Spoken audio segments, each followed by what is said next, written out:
Hey, what's going on, folks? Welcome to another 32-bit offering from Consoletronics, and today I got a very cool game to be showing off.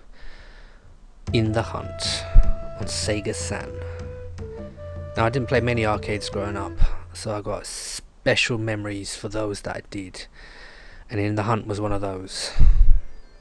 So when I heard that this game was going to be ported to PS1 and Sega Saturn, I got very excited.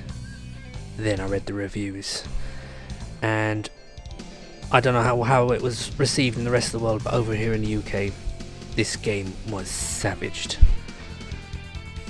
So I just put it down to, well, it's obviously just a poor port. It would be years later before I would actually sit down and play this game and realise that it was arcade perfect. Everything was there that I could remember from the arcade original. Fantastic little game. Of course, looking back then, I realised why the magazines gave it such a poor score.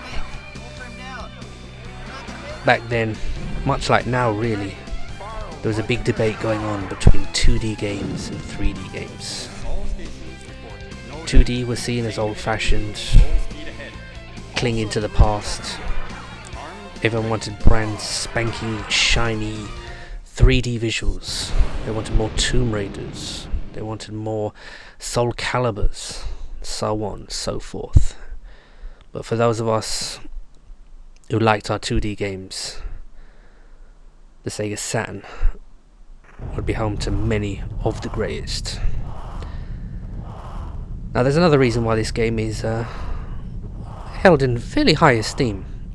It is the unofficial predecessor of another fantastic 2D series, the Metal Slug games.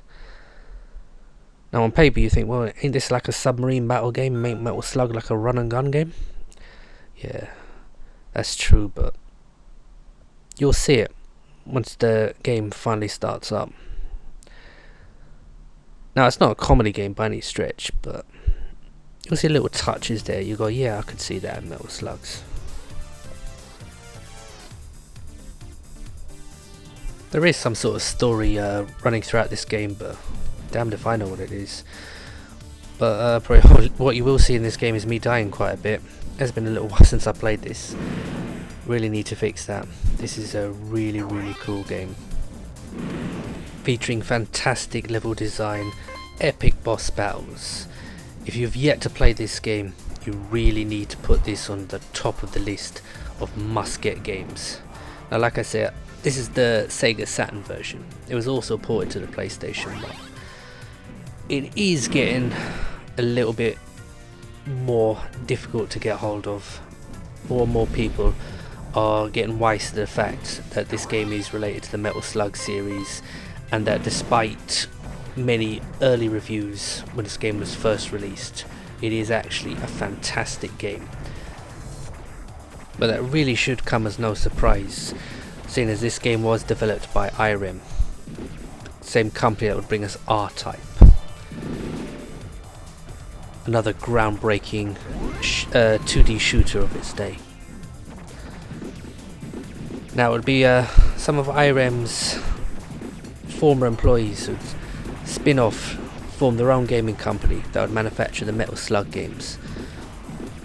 Now, I've mentioned that I didn't play many arcades when I was younger, but I did play In the Hunt. Well, I also played the first Metal Slug game. In one of the jobs I had years ago, one of my very first jobs, we had a recreational room where they had a pool table and all that set up. But they also had a couple of arcade machines. And they used to rotate the games that were in there every so often. But one of the games they had was the first Metal Slug. And I don't know how many 20p's I bumped into that machine over and over again. But I played it so much that I actually finished it. Using only 2 or 3 lives in the end, I think. Them were the days.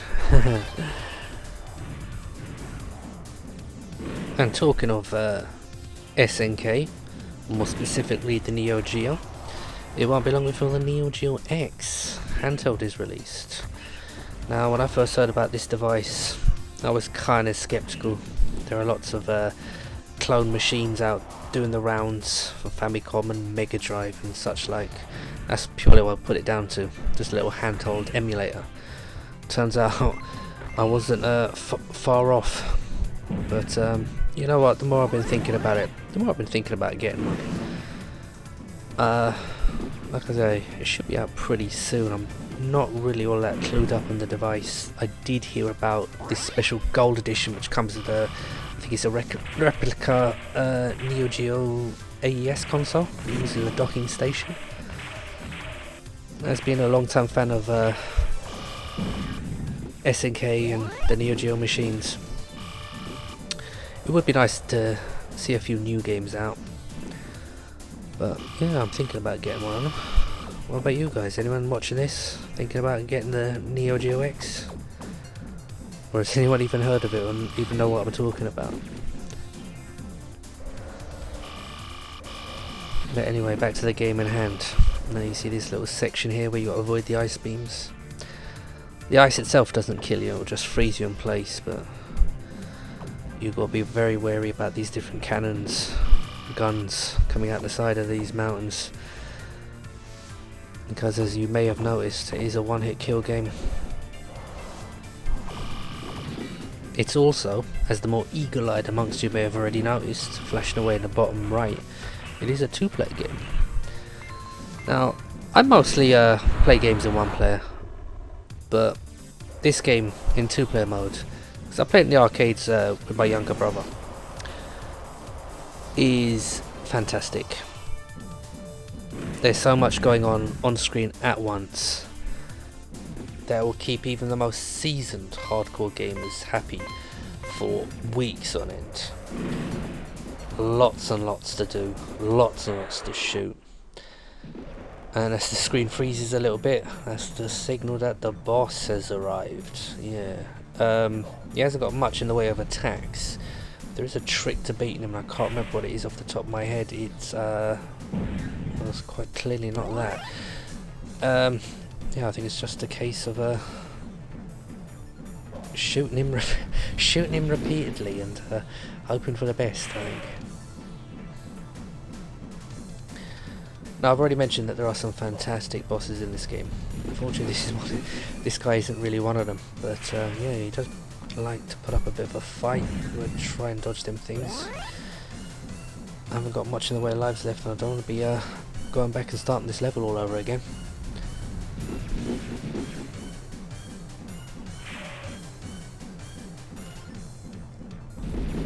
Oh, done him. Done him. That's it, first level completed.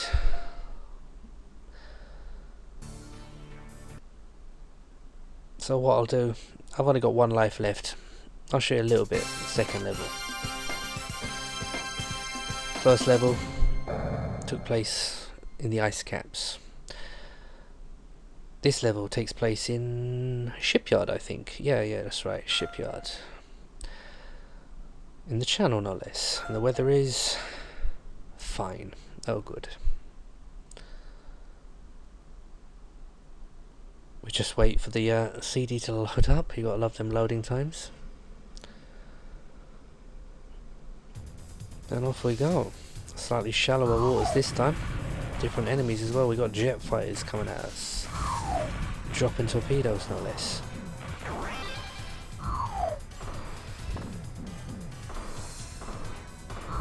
As I've already said, many previous other videos, I enjoy 3D games.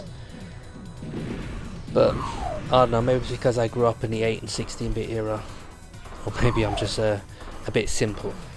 But for me, I love 2D games. There's just something special about it. Maybe it's the immediacy of being able to just pick up and play. Maybe it's these old-fashioned arcade graphics, I don't know. But there's something about the old 2D games that just appeals to me. And am I going to be able to get this in one piece? No. Dead as a door now. So anyway, this has been In the Hunt on Sega Saturn. This is a UK PAL copy running at 60 Hz, thanks to my chip Saturn. So yeah, My name is Gray. This has been Consoletronics. All that's left of me to say is thanks for watching.